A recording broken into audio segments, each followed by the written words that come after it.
Hello and welcome, travelers, to my Werebear build for the start of last Epoch, the launch. I am making what I plan to be an immortal bear is the goal. Now, to start off with, the immortal bear is something that requires low life gear. It's something we can't really swap to initially or right away, but it's something that has a very good early game because the gear we're going for early game is easy to acquire, and then also it takes us all the way into empowered monoliths where we can start farming the low life gear we need to make the transition. Now, I'm going to talk about the setup I have going on now, and then I'm going to talk about the low life plan for the future. Now, getting into our initial, it's all about the Shattered Lance set. Now, this set right here gives a very special set bonus, which is 15% melee cold damage per 10 HP regen. So the idea is if we stack a bunch of regen, we get a bunch of damage. You'll see on my character, I already have 600 regen. And if I go here and I generate Panther stacks, you'll see as I get more of the Panther stacks, the regen goes up. We get all the way to about 1100 regen. Now,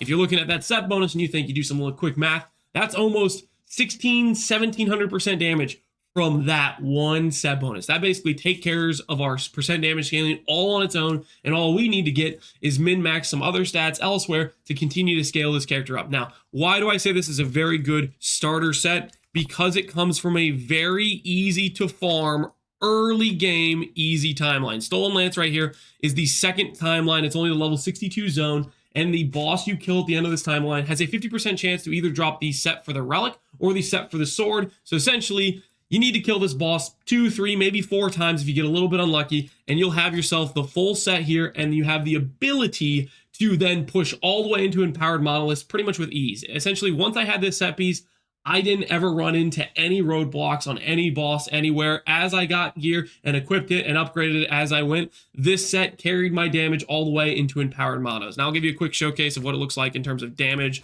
on the dummy. I don't really know what the standard for good DPS for what level of character. My character's level 83. It's just the SSF gear I had. I've only done a couple, what's it called? Only a couple of empowered monos at this point. I haven't really done like a lot per se, but this is kind of what it looks like. You see a 700k crit there on the dummy. I don't know what the perspective of that is in terms of DPS, but for my experience, I didn't really have any issues with any bosses going all the way into empowered monos. Had a pretty good chill time doing it. I don't know if I have high DPS. I don't know if I have low DPS. It's good enough to do the content. And on top of that, we're quite tanky because our character has a very solid endurance threshold. You'll see here we have almost 800 endurance threshold and 60% endurance. On top of that, we have basically a 1k regen while we're fighting enemies, and on top of that we have really high leech. The primalist tree itself comes with a lot of leech on things like survival, the pact. You have things like these leech on crit in the basically the skills ourselves. There's nodes we get for leech as well in the tree, and so it ends up being very high sustain, pretty good defense, and just a smooth sailing for gear. All we really care about is a few things. Flat regen is king, so wherever you can get it, flat regen, very, very good on whatever gear pieces. Like I dropped this helmet and I was like, oh, that is flat regen and flat cold damage. Let me just chuck that on my character right now. There's stuff like that you get throughout your run going through the monoliths, and you just put it on. Wherever you get flat regen and percent regen, just try to get it in your character and it'll be quite good. Outside of that, I'd recommend an offhand where you try to go for flat crit, flat cold, armor shred if you can get it, frailty if you can get it, because those are debuffs to make the enemies deal less damage to you. And that's sort of the thing we went with here. A axe is not really the best base. Quite frankly, if I had like a dagger with base crit or a sword that had base crit to come with it, or an item that had extra multi on it, would be a better base. This is just something I literally found in the level 60 zone, and I haven't really been trying too hard to upgrade it, but you get the idea. Essentially, the gearing is go for life scaling, go for flat regen, go for regen rate, and then get yourself some base crit and crit multi wherever you can fit it in. That's kind of the gearing process we went for, and we try to cap our res a little bit. We're not a fully capped yet, but we're working through it. We're working through getting some better idols and whatnot, and that's just the idea of the character. Flat regen, top priority. Outside of that, if you can get base crit on your weapon, and then if you can get yourself some res and some life around your gear, you're going to just kind of have some smooth sailing with a bear through the monolith system. I'll give you guys a little look-see what it is when you do a monolith here. I'll just go over to this one. We'll do an empowered monolith just to showcase what the character looks like in a mapping situation. It's essentially swipe, swipe, war cry, slam, swipe, swipe, slam, swipe, swipe, slam. That's pretty much the gameplay. And then rampage around to cover some distance.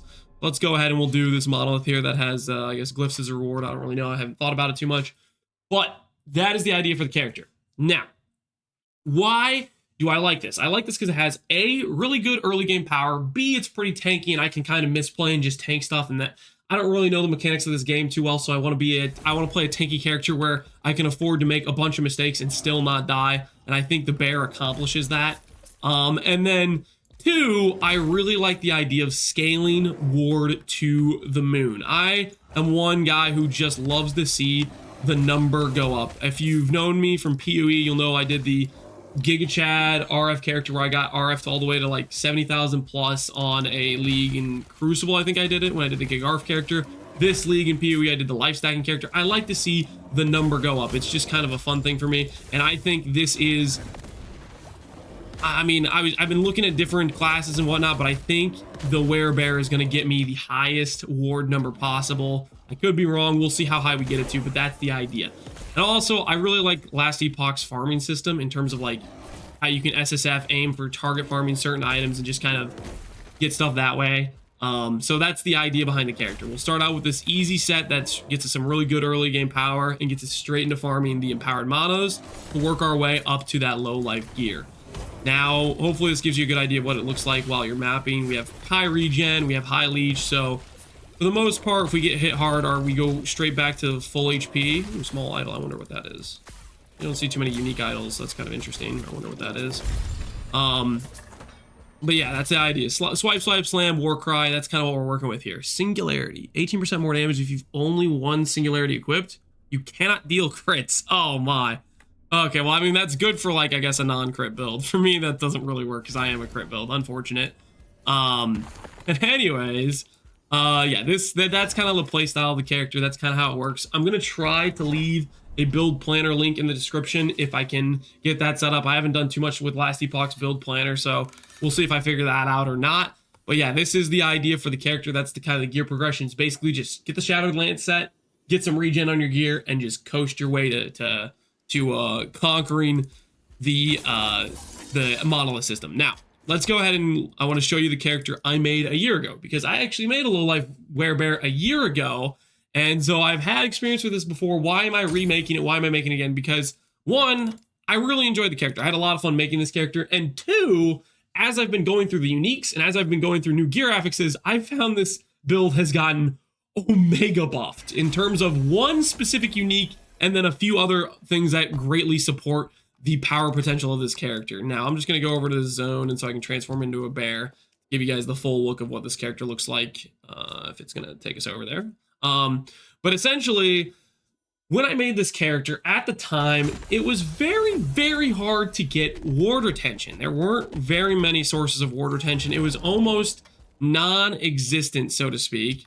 And so our character here, I had to do one thing, and that was basically force int on whatever gear pieces I could really get it onto. I didn't farm that crazy of gear. In all honesty, I could have made probably better gear. I don't even have LP on last steps, for example. But the idea was essentially I had to force int onto a bunch of different gear pieces just to try to give myself ward retention, because I was having a bunch of ward per second based on my empty life pool, but I wasn't really getting that much.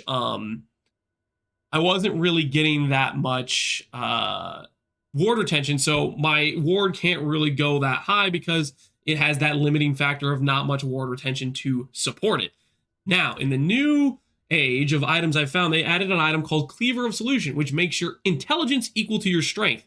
And that's insane because essentially I have a bunch of strength I can get on the tree as a druid, and then on top of that, strength also scales my damage. So normally when I have to invest into int, it's only getting me ward retention, but now if I can invest in a bunch of strength, I can then get an insane amount of int and thus a bunch of ward retention while also scaling my damage.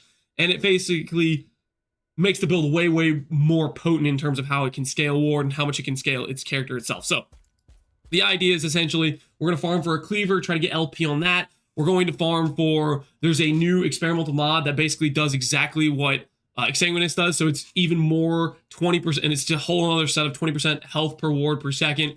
And then on top of that, I have some other gears I've thought about targeting. And I'm planning to make essentially an update video every day as I farm various pieces of gear and how I'm planning to progress the character. That's the idea.